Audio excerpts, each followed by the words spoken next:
우리는 사순절을 맞이하여서 나의 사랑 나의 십자가 시리즈 오늘 세 번째 시간인데요, 예수님 꼬리잡기라고 하는 제목, 여러분과 함께 말씀 나누고 싶습니다. 그 유명한 요한복음 15장 5절에 있는 말씀이에요.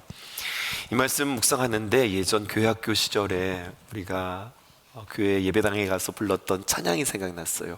예수님은 생명의 참포도나무. 혹시 이 찬양 아실까요? 우리 함께 한번 불러볼까요? 예수님은 생명의 참포도나무입니다.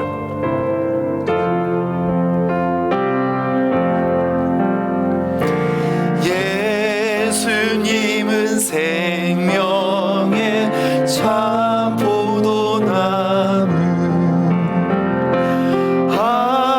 아버지는 포도원 농부시니 가지들아 열매를 맺지 않으면 아낌없이 찍어서 던지시리라. 3절 가사입니다.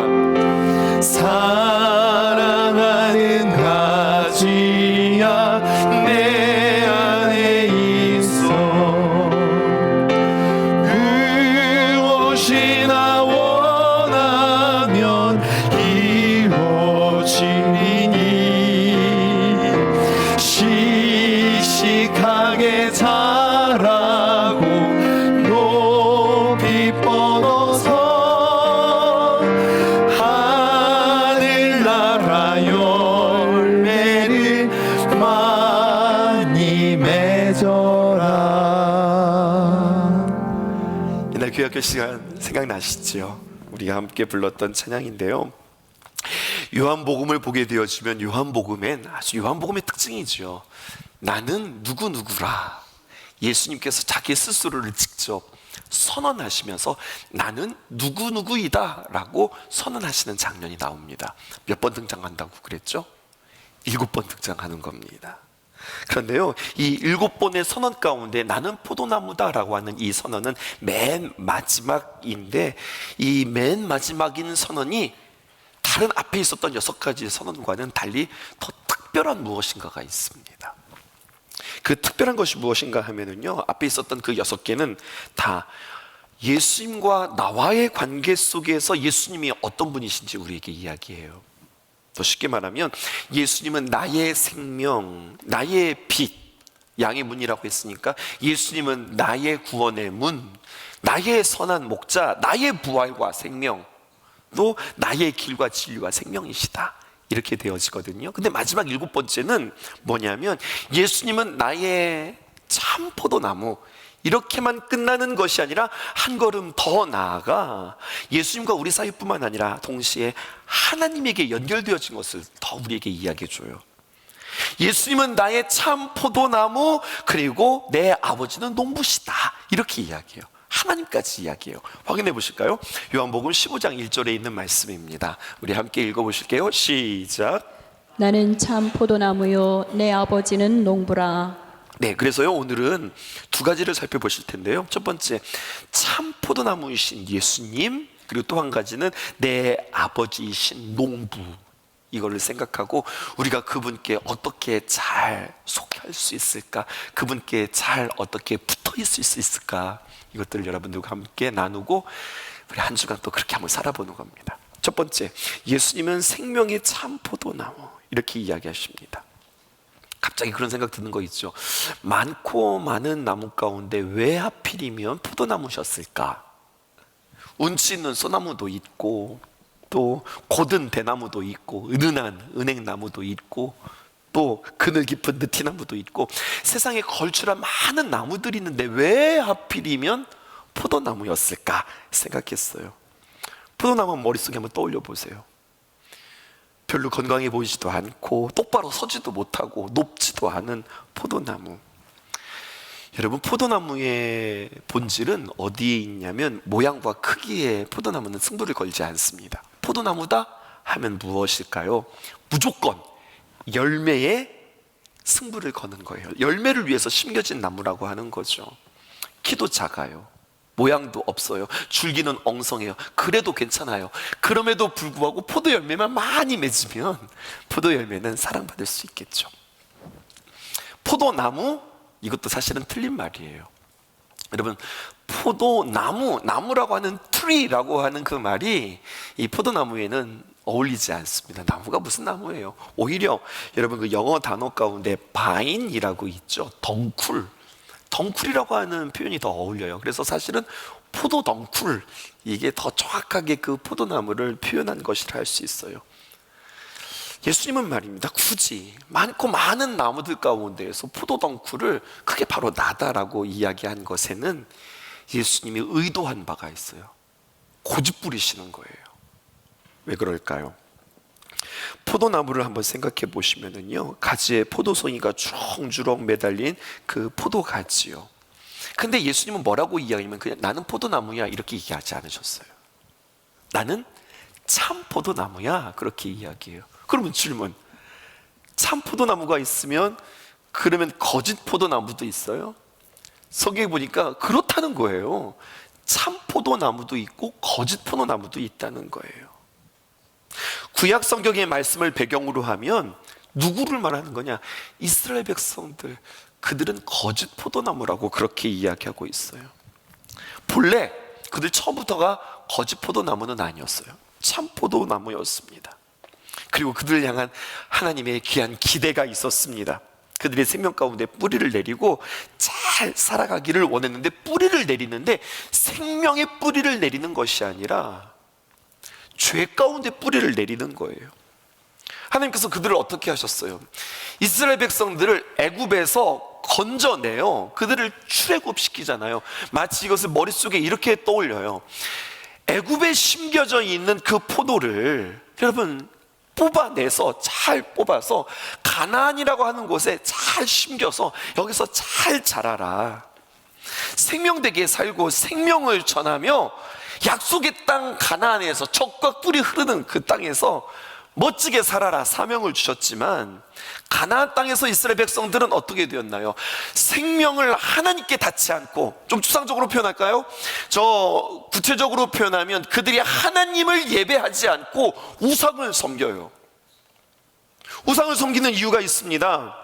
그 이유가 뭘까요? 이사야서 5장을 그는 이렇게 설명하고 있습니다. 이사야서 5장 1절은 제가 2절은 여러분께 읽을게요.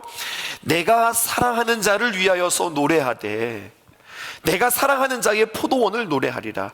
내가 사랑하는 자에게, 자 확인되십니까? 계속해서 사랑하는 자 반복하면서 이야기하면서 내가 사랑하는 자에게 포도원이 있으며 심히 기름진 산에로다. 산이 있어요. 근데 산이 보통 산이 아니라 기름진 산이에요. 2절 읽어보십시다. 시작. 땅을 파서 돌을 제하고 극상품 포도나무를 심었도다. 그 중에 망대를 세웠고 또 그 안에 술틀을 팠도다. 좋은 포도 열매를 팔았더니 들포도를 맺었도다. 포도원을 마련하고 너무 신난 거예요. 기뻐서 노래하면서 그곳에 포도를 잘 심어서 멋지게 키워버리라, 이러한 꿈을 꾼 겁니다. 그리고 마련한 그 포도원의 농부는 아무거나 갖다 심지 않았어요. 성경에 보니까 극상품 포도나무를 심었다는 거예요. 그리고 기다렸죠. 뭐 하기를? 열매 맺기를. 어떤 열매가 맺기를? 진짜 좋은 포도나무가 맺기를. 그런데 열고 보니 극상품의 포도나무가 아니라 들포도 열매가 맺어지게 된 거예요. 달콤한 포도가 아니라 떫은 포도를 맺게 되어진 거예요. 아니, 이스라엘들이 지금 이스라엘을 이야기하는 거거든요. 어쩌다가 이렇게 되었을까요?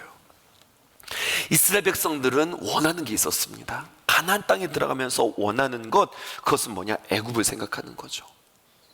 커지기를 원하고 많아지기를 원하고 높아지기를 원하고, 그 원함을 위하여서 예배하는데 예배의 대상이 딱 맞아 떨어지는 게 있으니 그게 바로 뭐냐? 바알과 아세라예요.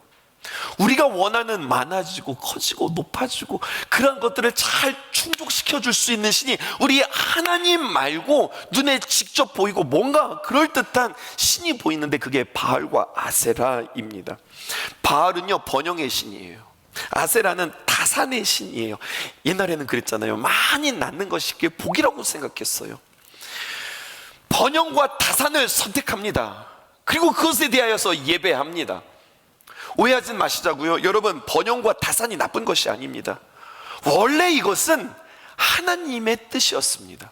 창세기로 넘어가 볼까요? 창세기 1장 22절에 보니까 하나님이 그들에게 복을 주시면서 하셨던 말씀이 있어요.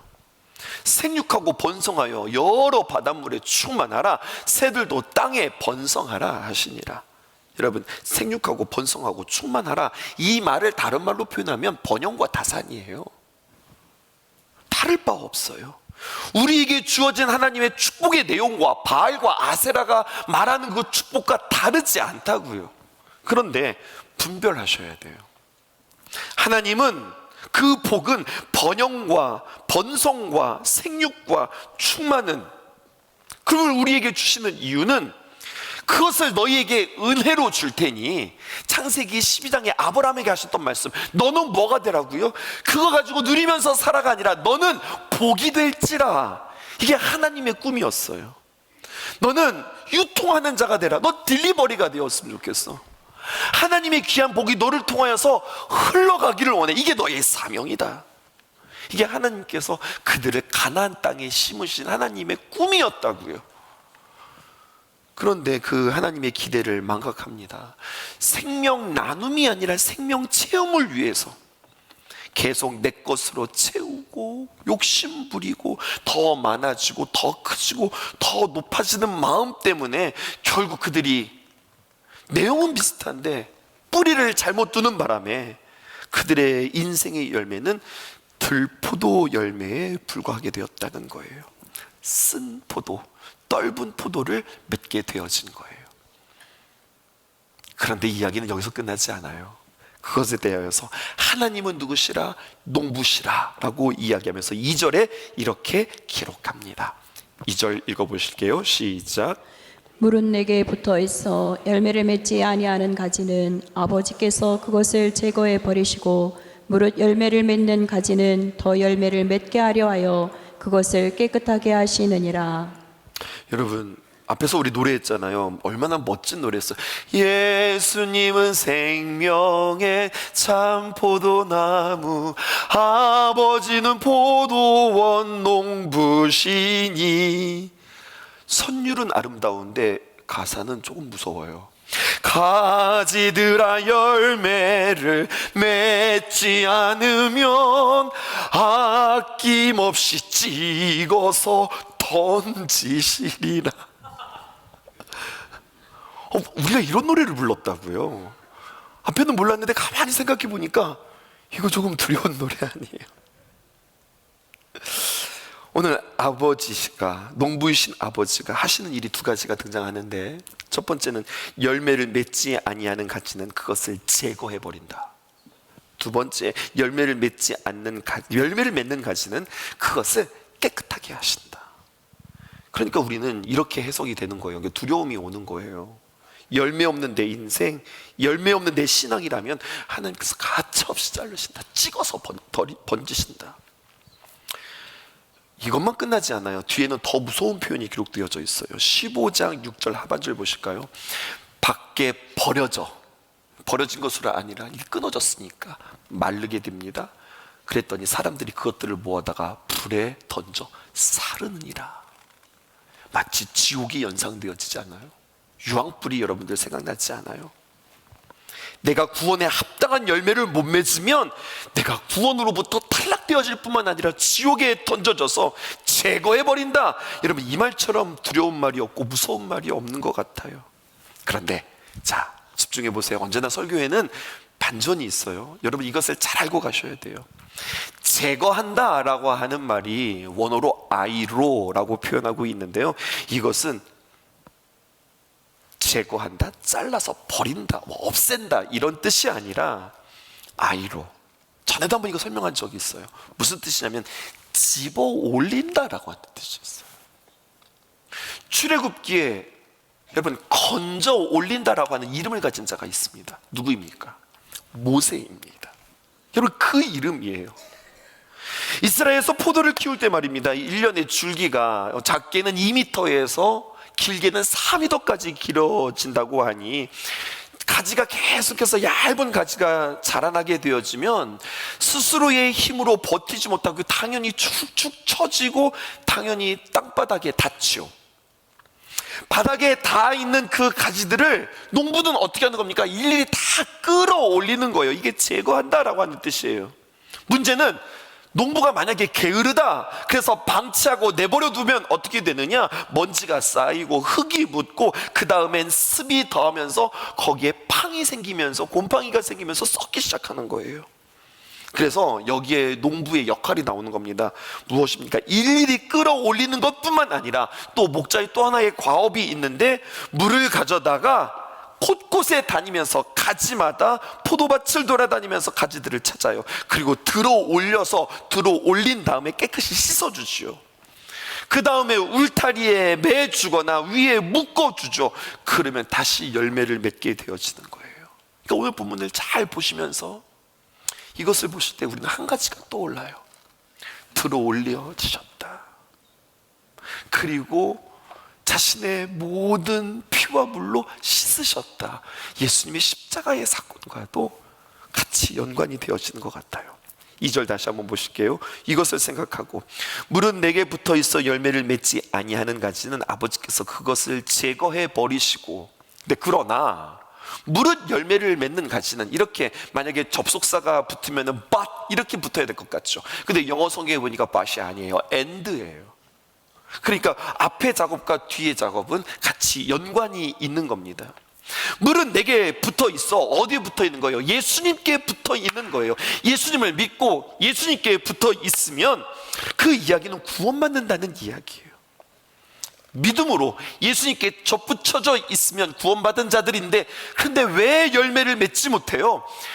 구원받은 사람의 이름은 가졌는데, 구원받은 이스라엘 백성인데, 하나님께서 그들을 애굽에서 건져냈는데, 그러면 그들의 사명은 무엇이냐? 하나님 바라보고 하나님의 은혜를 맛보며 하나님께 예배하는 자가 되어야 하는데, 그렇게 그들을 건져 주었는데 그들은 변질되어서 하나님의 뜻을 따라 하나님을 바라보지 않고 땅의 것을 바라보며 땅에 속하며 땅에 기듯이 땅의 것들로, 먼지로, 땅의 흙으로, 곰팡이로 그렇게 변질되어 썩어져 버리는 이야기가 성경에 기록되어져 있는 거예요. 그런데 그때 하나님께서 이것들 봐라, 에휴 모르겠다 하고서 버린 것이 아니라, 잘라내는 것이 아니라 독생자 예수 그리스도를 보내주심으로 말미암아 그들을 들어 올리시고 씻으심으로 그들에게 다시 한번 기회를 주시는 이야기가 성경의 이야기라고요. 그래서 저는요 오늘 이렇게 문장을 써보았어요. 골고다의 십자가로 당신의 백성들을 높이 들어 올리시고 보혈의 피로 당신의 백성을 씻으심으로 죄의 자리를 제거해버리고 분리해버리셨습니다. 이게 십자가의 사건이에요. 그러면서 전에 깨닫지 못했던 또 하나의 사건이, 또 하나의 감격이 제 안에 있었어요. 전에는 십자가를 보면 예수님께서 우리를 위하여서 십자가에 못 박혀 죽으셨구나, 참 감사하다, 얼마나 아프셨을까, 얼마나 힘드셨을까, 너무 감사하다, 그 예수님 믿음으로 나 구원받았다, 이렇게 생각하는데, 갈라디아서 2장 20절에 보면 그 십자가는 우리가 쳐다보는 십자가가 아니라 그 십자가는 주님과 우리가 연합한 십자가라는 거예요. 그래서 주님께서 우리를 살리시기 위해서 아이로 들어 올리세요. 그리고 매세요. 그리고 우리를 씻으세요. 근데 그때 말입니다. 나를 들어 올린다. 너무 좋다. 나를 씻으신다. 개운하다. 이렇지 않고 그 주님의 십자가에 동참하는 우리, 십자가의 길을 걷는 우리, 넓은 길이 아니라 좁은 길이고, 나를 부인하는 그 길은 고통스럽고 아프고 힘든 그러한 십자가의 길을 우리가 선택하며 주님과 함께 연합하여서 우리가 그 생명의 길로 걸어가고 있다는 이야기예요. 씻음의 과정은 어떨까요? 쓰라렸다고요. 땅이 편안하다고요. 우리가 중력을 그냥 그대로 받아들이면 그냥 그렇게 널브러져 있는 게 편하다고요. 근데 자꾸만 들어 올리니 고통이라고요. 매달린다고요. 여러분, 이것은 통증입니다. 아프가니스탄에 한 사상가의 잠언에 이런 말이 있어요.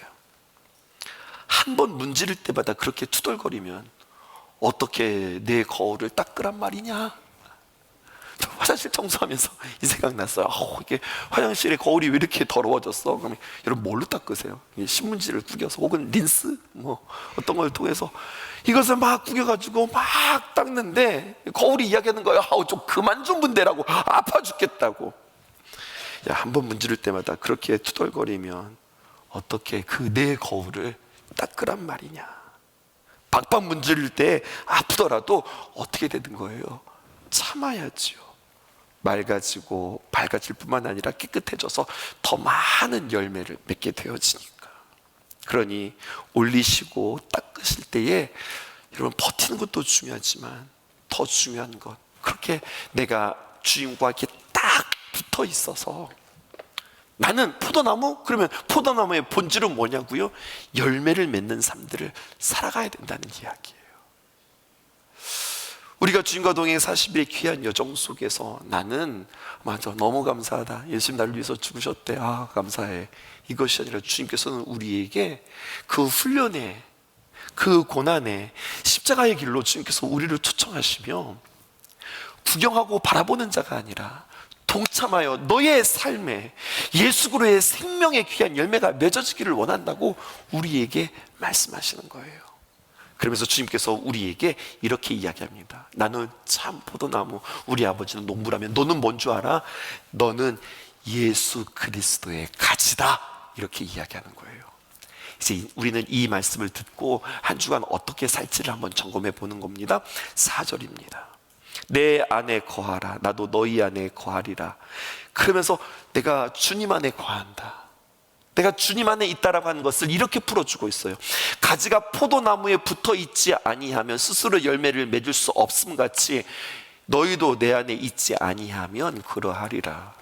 질문, 아니 하나님, 어떻게 주님, 가지가 포도나무에 붙어 있지 않을 수 있어요? 아니 포도나무와 가지가 남남이에요? 당연히 포도나무에서 가지가 나는 것이 어떻게 이게 붙어 있지 않을 수 있어요? 이런 건 없어요 라고 이야기하는데, 아니다, 붙지 않을 수도 있다, 그렇게 이야기하는 거예요. 아니 그런 나무가 어디 있어요? 아니다, 그런 나무 있다, 그런 거예요. 포도나무에 가지가 붙어 있는 나무도 있고 포도나무에 가지가 떨어져 있는 나무도 있대요. 아니 그런 게 어디 있어요? 말씀드릴게요.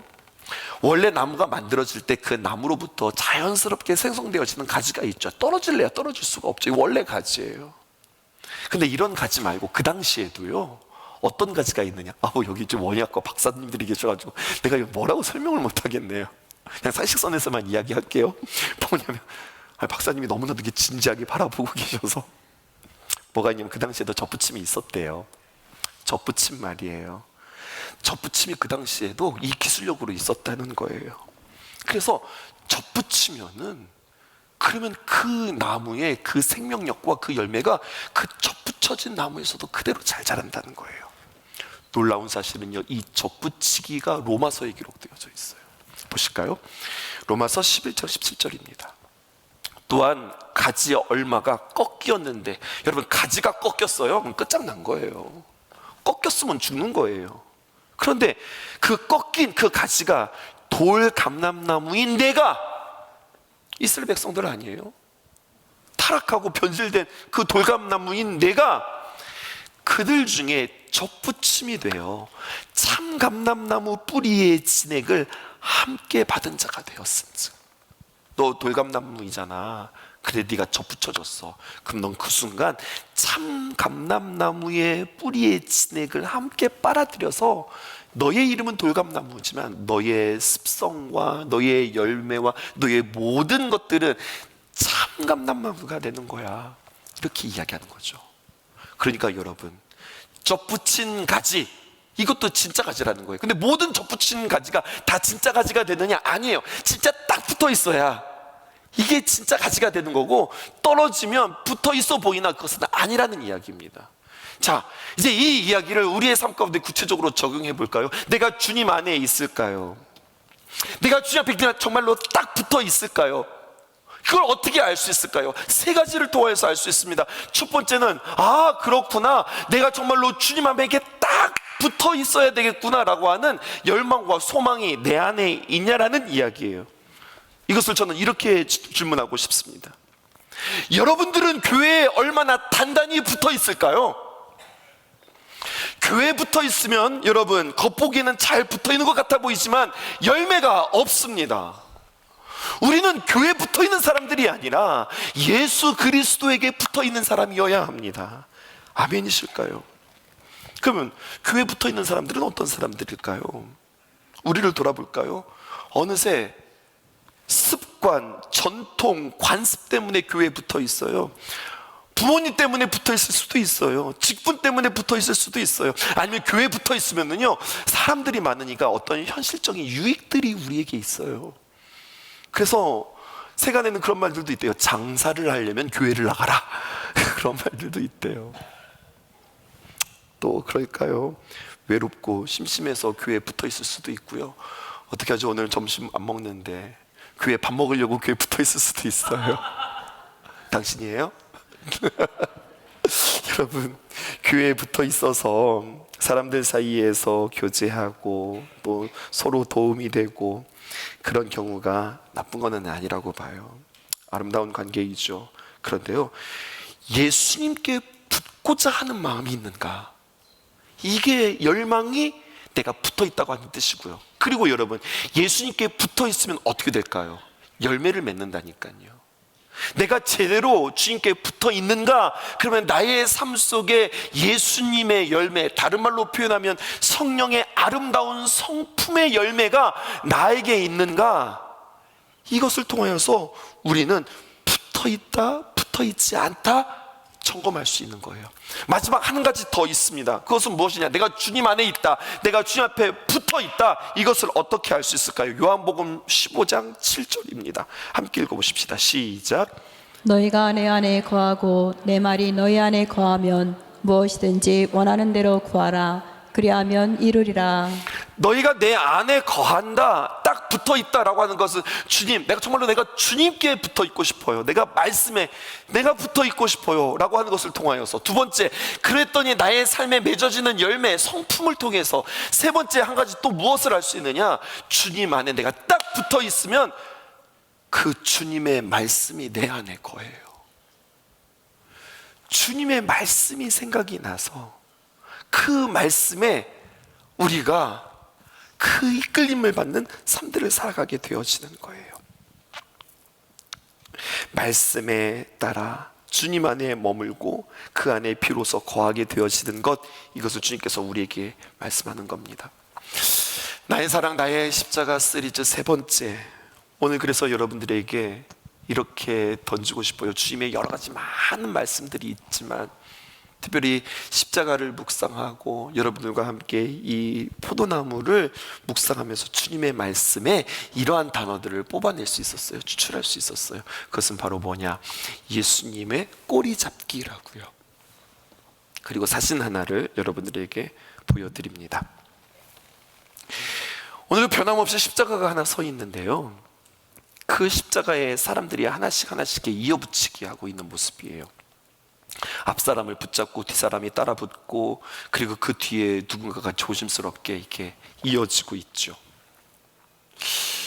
어렸을 적에 여러분들 꼬리잡기라고 하는 놀이 한번 해보신 적이 있을까요? 앞사람의 허리 붙잡고 줄지어 다니면서 뛰어다니던 놀이 말입니다.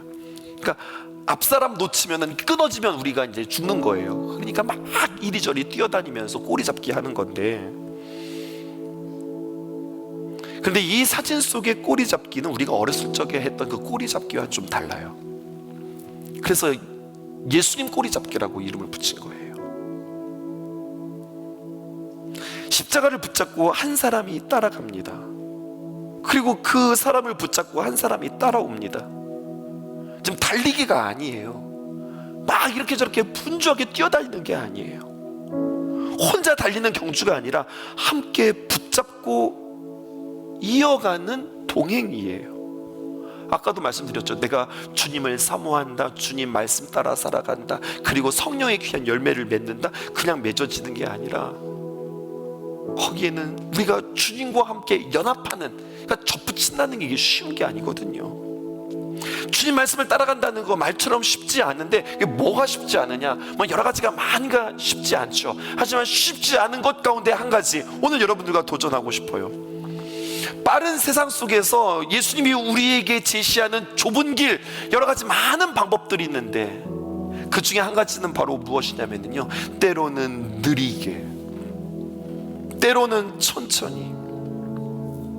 여러분, 사랑해요? 그리고 돌봐요? 빨리빨리 안 되는 거예요. 그 사람의 삶의 속도를 맞추어서 그 속도를 맞출 때 내가 사랑할 수 있고 돌볼 수 있는 거예요. 좀 더 구체적으로 이야기해 볼까요? 눈먼 사람과 내가 동행한다. 여러분, 그러면요, 내 걸음을 그 눈먼 사람의 걸음에 맞출 때에 내가 그와 함께 걸어갈 수 있고, 그리고 동행할 수 있어요. 돌볼 수 있어요. 노인과 함께 걷는다. 여러분, 걷기 명상을 하듯 그렇게 걸으셔야 될걸요. 저 아내랑 신방 다니잖아요. 맨날 혼나. 항상 앞에 혼자 막 열심히 가고 우리 아내 막 뒤따라오고, 여보, 다리가 긴 당신 좀 천천히 걸어. 그렇게 이야기. 좀 천천히 걸어야 돼요. 어린아이와 같이 걸으려면 여러분 어떻게 걸어야 될까요? 성큼성큼 걸어서 안 돼요. 어떻게 걸어야 될까요? 아장아장 걸어야 돼요. 어른임에도 불구하고 아장아장 걸어야 돼요. 근데 가만히 보면 예수님께서 우리를 위하여서 그렇게 걸어주셨다고요. 상한 자의 속도로, 아픈 자의 속도로, 길 잃은 자의 속도로 나 키우실 때까지 그렇게 주님께서 기다려주신 주님의 속도가 있다고요. 예수님을 따라간다, 예수님 제자 된다 하는 이야기인데요, 여러분, 그것은요, 앞질러 가는 게 아니라, 빨리빨리 가는 게 아니라 붙잡고 기다리고 함께 가는 겁니다. 예수님 꼬리 잡기는요, 세상의 꼬리 잡기와 달라요. 천천히 하는 거예요. 오늘 이 속도를 여러분들에게 도전하고 싶었습니다.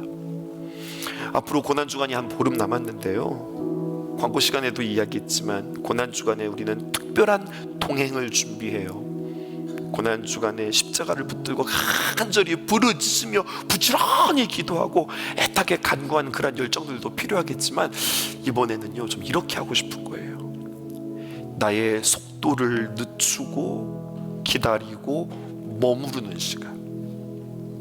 5일간의 고난주간 동안에 우리는 오르간 연주를 들으면서, 야, 오르간 잘 친다, 아우 진짜 잘한다, 이게 아니라 그 연주를 들으면서 우리는 더욱 속도를 늦추는 훈련, 그걸 우리를 더욱더 비워내는 훈련, 그리고 여러분, 연주에 대해 막 말하는 거 아니잖아요. 침묵하는 훈련, 기다림의 훈련, 이것이 우리에게 있었으면 좋겠어요. 어렵게 모셨어요. 그리고 저는 그 연주자에게도 도전했어요. 오르가니스트한테 당신 새벽에 연주해 본 적 있어요? 춘천 사는 사람도 아닌데 매일 새벽같이 내려와서 기도하는 마음으로 내려와서 정말로 이 고난주간에 그 테마에 맞게 한 곡 한 곡 연주하면서, 당신은 멋진 연주가 아니라 그 연주가 당신 기도이기를 원해요. 기도로 준비하세요. 그리고 그 연주를 감상하면서 마태복음의 순환의 여정을 우리는 요한복음으로 풀어낼 건데, 특별히 무엇보다도 삶의 템포, 삶의 속도를 점검하며 우리는 이 5일간의 말씀을 풀어낼 것입니다. 첫 번째 날 월요일 예루살렘에 입성하시다, 화요일 성전을 청결하게 하시다, 수요일 여인이 향유를 붓다, 목요일 마지막 만찬을 나누다, 금요일 십자가에 달리시다. 이 이슈는 이 마태복음의 순환의 여정들이거든요. 이것을 요한복음으로 풀을 거예요. 그리고 매일 성경으로 같이 이것들을 도움을 받을 거예요. 그러면서 우리가 우리의 삶과 속도를 점검해 본 거죠. 그러면 말입니다, 주님께서 약속하셨어요. 이게 중요한 거거든요. 7절 말씀 다시 한번 보십시다. 시작. 너희가 내 안에 거하고 내 말이 너희 안에 거하면 무엇이든지 원하는 대로 구하라, 그리하면 이루리라. 너무 좋죠. 무엇이든지 원하는 대로 구하라, 그리하면 이루리라. 이건 로또 복권에 당첨된 것보다 더 좋은 사건인 거예요. 그런데 여러분, 눈치채셨죠? 전제 조건이 있잖아요. 어떻게요? 너희가 내 안에 머물러 있고 내 말이 너희 안에 머물러 있으면. 그러니까 머물러 있는 척하면 안 된다는 거예요. 붙어 있는 척하면 안 된다는 거예요. 철저히 끈질기게 사모하며, 너 나의 삶을 점검하며 정말로 나에게 예수 그리스도의 귀한 성품이 맺어지고 있는가? 내 안에 주님의 귀한 말씀이 있는가? 아주 구체적으로 이번 한 주간 동안 우린 조금 천천히, 서두르지 말고 기다려주기, 내가 정말로 이 말씀을 믿음으로 받고 내가 정말로 주님의 귀한 열매가 우리의 삶 속에 맺어지기를 우리가 기대하며 정말로 그 말씀대로 내가 실천했는가? 여러분, 이것이 진짜 붙어있다고 하는 이야기죠. 그럼 여러분, 우리가 한 가지 알게 되어지는 사건이 있어요. 주님 안에 있는 사람은, 주님 앞에 딱 붙어있는 사람은, 그 말씀이 그 안에 있는 사람은 어떻게 기도하느냐? 하나님, 내 편 대주세요. 하나님, 나 좀 도와주세요. 내가 이런 꿈 가지고 있거든요. 하나님, 나 좀 도와주세요. 이렇게 기도하지 않아요. 거꾸로 기도해요. 하나님, 내가 하나님 편 될게요. 하나님 기뻐하시는 것에 내가 내 자신을 더 매달고 더 묻고 그리고 더 정결하게 할게요. 여러분, 이렇게 되어지는 거예요. 그러니 하나님과 내가 하나가 되어지니 내가 구하는 것마다 하나님께서 응답해 주시고 내가 구하는 것마다 하나님께서 승리로 인도해 주시지 않겠습니까? 여러분, 이게 신앙이라고. 이것은 성경이 우리 그냥 과장의 이야기가 아니라 이것은 진리라고 우리에게 말씀해 주세요. 예수님 꼬리 잡기, 여러분들에게 또다시 한 주간 사진도 보내드릴 거고요. 오늘 이 말씀 묵상하면서 내가 조금 더 천천히, 더 기다려주기, 누구처럼? 예수님이 나를 기다려주셨던 것처럼 그렇게 우리의 삶의 속도, 선택의 속도, 그리고 삶을 조금 더 분주하게 보다는 조금 더 많은 것들을 다 정결하게 잘라내고 간편하게, 심플하게 우리의 삶들을 정리하는 저 여러분 되어지기를 주님의 이름으로 축복합니다.